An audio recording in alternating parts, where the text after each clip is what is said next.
welcome to your SST class. So, we are not going to start any new chapter. Instead of that, we are going to revise all your chapters what we discussed in earlier classes. Because many of you have joined us late and many of you must have forgotten all these topics also due to the vacation. So, just recall it through the revision process.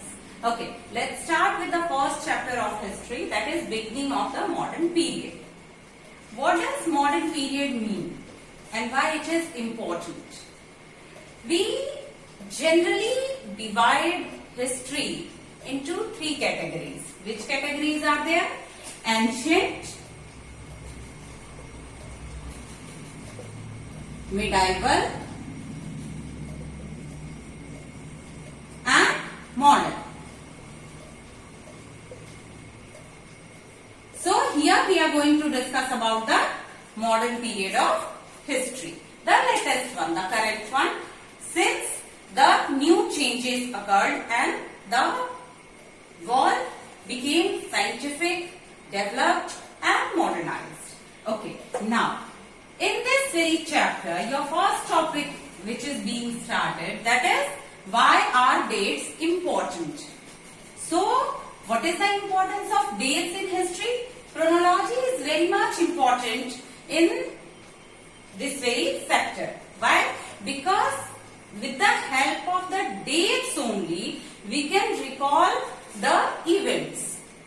Any of the event which take place around us, we can recall that event, we can memorize that event with the help of the date only. So,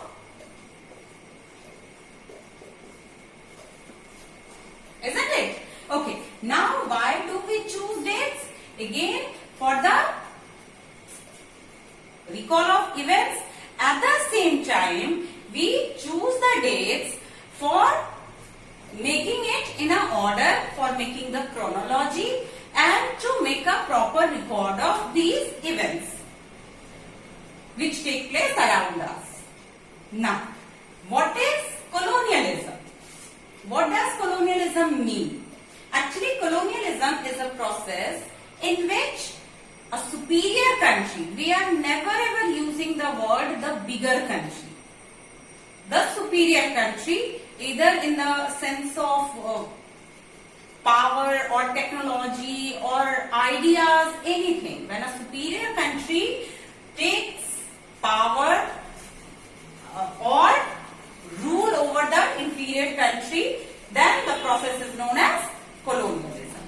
Like the Britishers took power over India. They ruled over us. This process was known as colonialism. Okay. Now, what are the sources of information? How we can study modern period? How historians used to write the record? So, for the information of modern period, we use certain source of history. Which sources are there? The first source what we are having, that is archival source. Archival source means the ancient potteries or the buildings of that certain time or the roads or the monuments, anything that is a part of archival.